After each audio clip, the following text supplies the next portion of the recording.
Welcome to P&C Unfiltered. I'm Pete. Sir. I'm That, Carson. yeah, that's Carson over there. We're just Yep. going to be Good to talking see you. about politics, daily events, whatever we think is interesting on a day-to-day basis. Just kind of go into that, have a casual conversation, hopefully have some common sense points we can bring out to you guys and maybe bring some information you haven't seen before. Um, but yeah, I mean, today we really have been thinking about this H1B visa situation. This is a huge topic of conversation, mainly among the right.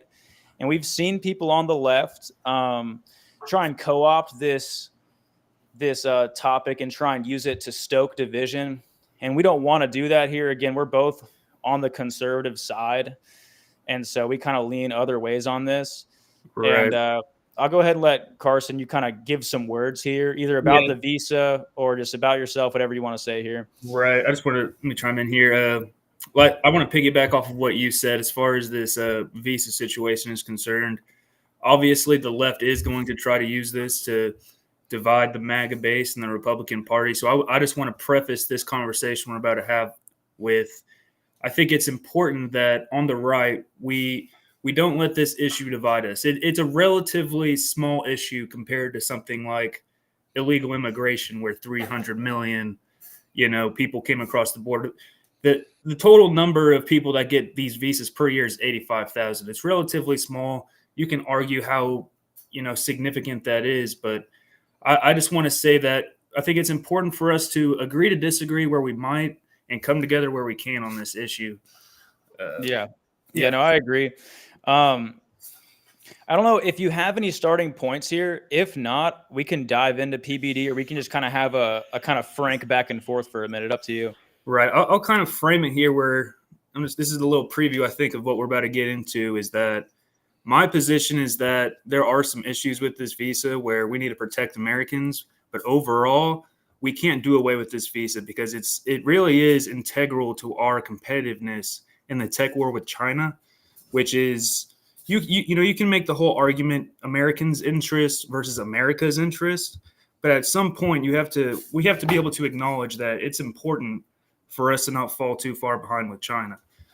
Sure. So, but also I do agree there's some problems with it. He seems to think those problems are way more significant. He might have opinions to take more drastic actions, but we'll see. We'll get into it. Yeah, we're gonna find out. So you said a couple things in that opening kind of intro that I think were actually like parts of the debate where the divide is at. I could be wrong here, and we can pull up some data in post, not in the live, but just in post if we drop some clips of this and kind of allow this to be a little more informative. But just off the cuff, my understanding is that there have been more people coming in off H1B visas than the law allowed under certain circumstances. I could be wrong. I know the cap was 60,000 and then went up to 80,000 for the master's program situation. So if they have a master's degree from an accredited US university, it bumps the cap up to 80,000. Right. And my understanding is there have been more than that. I could be wrong, but Well, we I can don't put want that to the side because we don't really know. It could be the case that it is being limited by that law.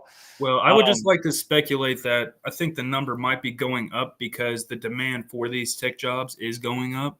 Like the original tweet that Elon put out that caused this whole controversy to get underway was the point that he made was that there's going to be like I forgot the exact number, like 600,000 of these tech jobs that we won't be able to fill with Americans, and that's why oh, he's lying, dog. there's He's going to fucking be. lying. I tend to agree with it. We'll get into why.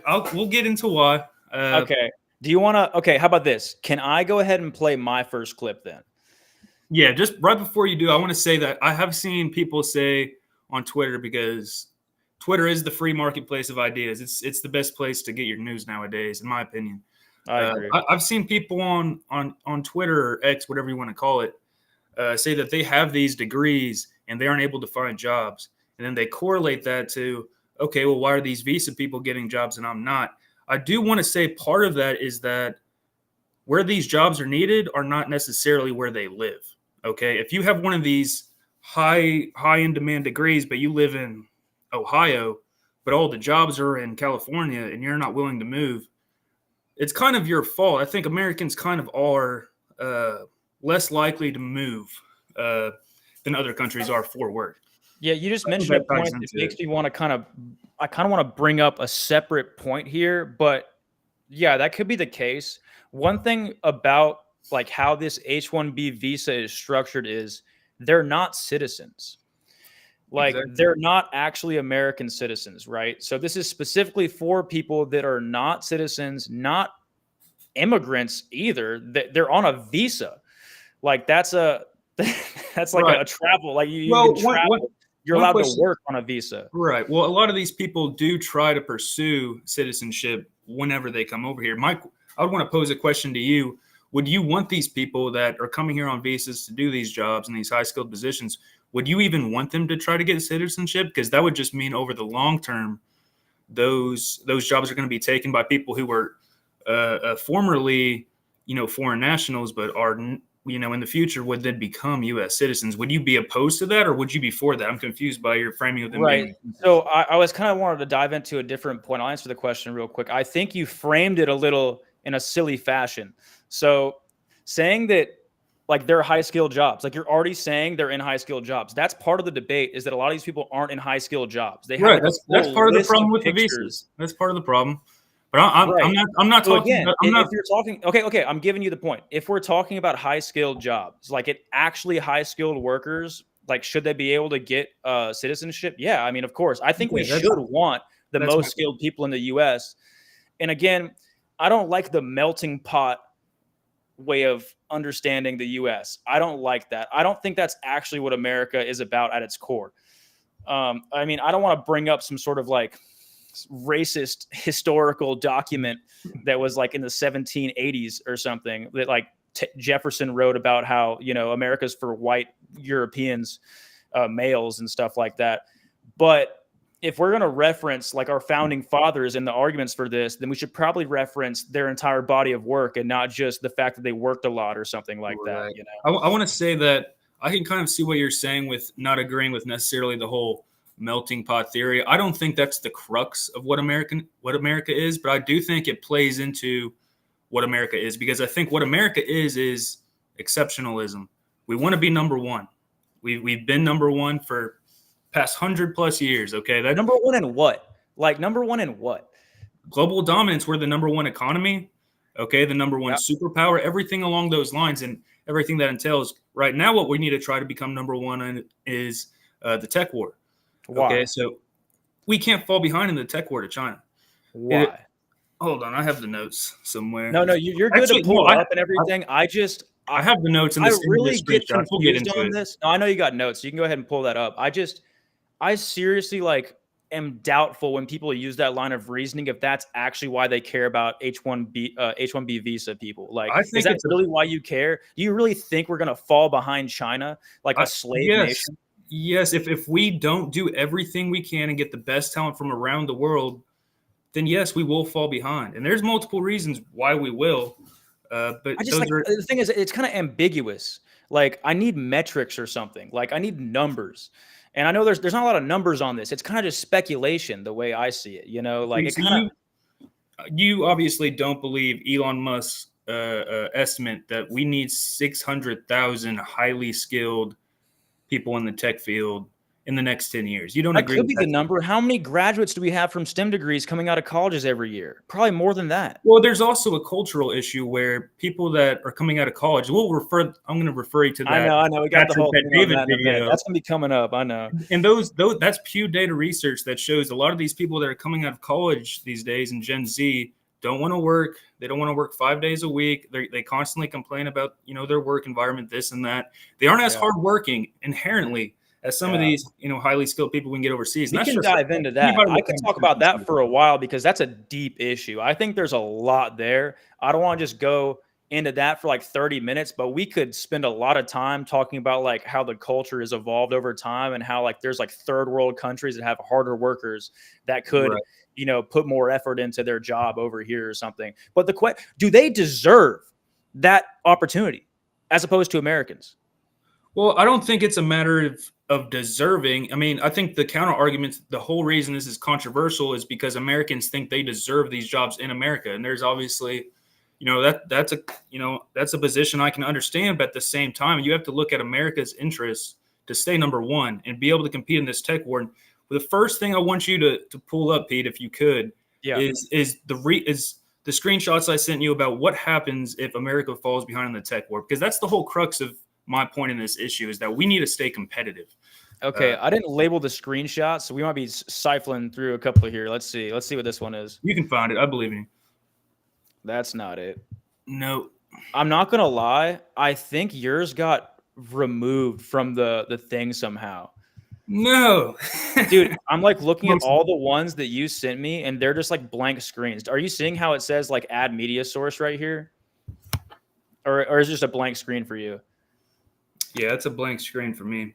Oh, so what I'm going to ask, I don't know why it deleted my stuff. That's so sad, dude.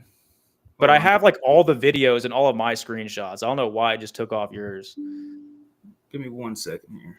Yeah, you could pull it up. You could show the screen, I guess. I mean, production quality is only going to go up. I mean, this is the first one. So, I mean, you can kind of just go off the cuff here. So what I want to challenge any viewers that may be watching is... You can share screen, too. You can share screen, I think, too. I'm not sure if I can on my end. Oh, wait. Yes, I can. So if you have your Twitter pulled up or whatever it is, you can show that. Okay. Well, I've already got it pulled up here. I'm just going to say, if you're watching, you can look this up yourself. Just ask an AI or Google it. What happens if America falls behind in the tech war to China? So I'm going to read you a brief synopsis here. If America falls behind in the tech war to China, it could have a significant implications. Economically, the U.S. might lose its competitive edge in key industries like AI, 5Gs, and semiconductors, which could lead to job losses and slower economic growth. Real quick, don't we get all of our semiconductors from China and Taiwan in the first place? Well, a big part of the whole MAGA movement is becoming self-sufficient. We want to take the lead in these areas and eventually be able to make them ourselves. Okay. I mean, I think there's like specific materials you have to use for it. Either way, I'm sorry. I'm not completely familiar. The semiconductor thing just threw me off. Go ahead. But it also follows national security could be at risk as technological superiority often translate to military and intelligence advantages. Additionally, global influence could shift, with China potentially setting new standards and norms in technology and governance. This could affect everything from internet governance to trade policies. So obviously, anytime we're talking about national security and the future of our economy, these are significant things. I don't think anybody can deny that it is important that we stay competitive in this tech war. Anybody that says, it's ambiguous to say we need to stay competitive. I might be misquoting you there from earlier, but no, go ahead. Anybody who can't come to terms with the fact that this is important. We can't solely give up being competitive in the tech war so that we can give Americans these jobs. That's just setting ourselves up for failure in the long run. And I understand a lot of people might not be able to grasp that. They might not be able to look that far into the future. But these are things as Americans we have to prioritize, even if it's detrimental to us in the short run. Okay. You said look that far into the future. That just reminded me. Okay. So if we're letting in a bunch of third world H1B visa immigrants to work all of the high skilled jobs here, what do you think happens because we know third world countries have higher birth rates than first world countries. That is a generalization, but it's generally true. The Congo has like a 6 per person birth rate. The US is like a 1.5 right now. Okay. Or India has a higher rate too. They get like 1.4 billion people in India. India is the majority of H1B visas. But if we allow 80,000 Indian people on H1B visas in America, what do you think is going to happen 100 years from now when they have 5 kids per family and they were allowed in through some economically, I don't know, I guess it's almost like it's so crazy to me. It's like anti-nationalism, capitalism. It's like, I don't understand it. But either way, what do you think is going to happen when they have all these kids? Well, first they're taking all the jobs from American people. And it's also the idea that Indian people in the U.S. hire Indian people. That's a fact. I actually have a picture of this. I'm actually going to pull the picture because I have a picture of it. I hope I can saying find a lot. it. You're not getting the This is right here. Here's the picture. Indian IT. Yeah. Okay. I mean, sure. Yeah, that probably happens. First, I want to push back on the fact that you say it's an anti-nationalist idea. Uh, Part of America's nationalist idea, identity, is excellence. We want to be the best of the best. And what I want to also push back, you said, what happens if we give Indians or foreign nationals all these jobs? We're not giving them all of these jobs. Roughly 70%, if I remember the number correctly, of these jobs are still held by Americans. Okay, 70% of high skilled jobs in America yes, but are also being held by Americans. So 30%, flip the stat. That's like when people say, did you know that 28% of black kids have two parents in the home? It's like, oh yeah, flip the stat. 72% don't.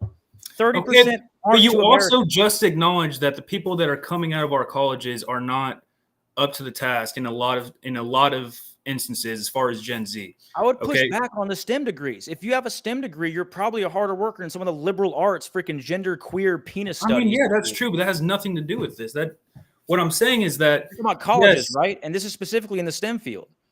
what I'm saying is yes, the number's 30% right now. If we want to fix that number, we can't sacrifice our competitiveness to get that number down, and we have to make a cultural shift I agree with that. where I these agree with the people come, cultural shift. and then that number will go down over time. It's not something that's going to corrupt our government in the long run. It's we have to supplement. I agree with that.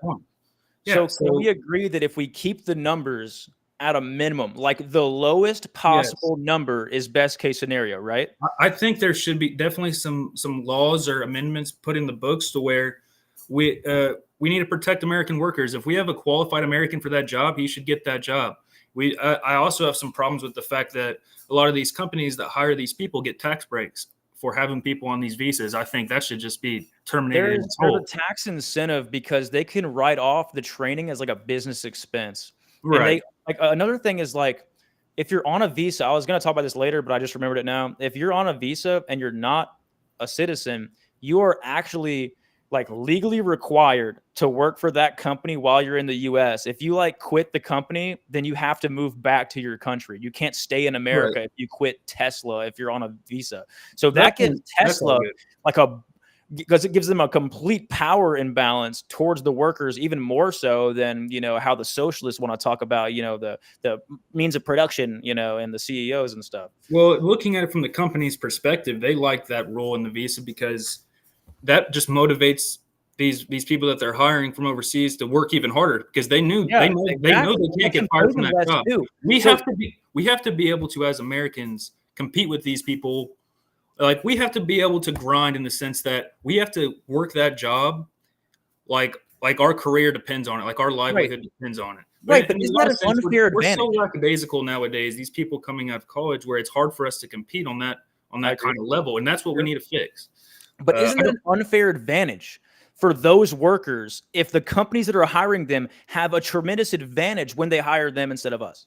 I mean, you could make that argument. I wouldn't say necessarily so. And even if there is a little bit of advantage, I'd say it's in America's best interest because that's the people that are working that super hard. We're not talking about the people that aren't actually in specialized jobs where, we're pumping in way more of these visas than we need to. But people at the top where they are given that extra motivation to work hard, that's a net benefit for America. We need people to be working that hard. I'm sure we have many Americans that work equally as hard as those people under those circumstances.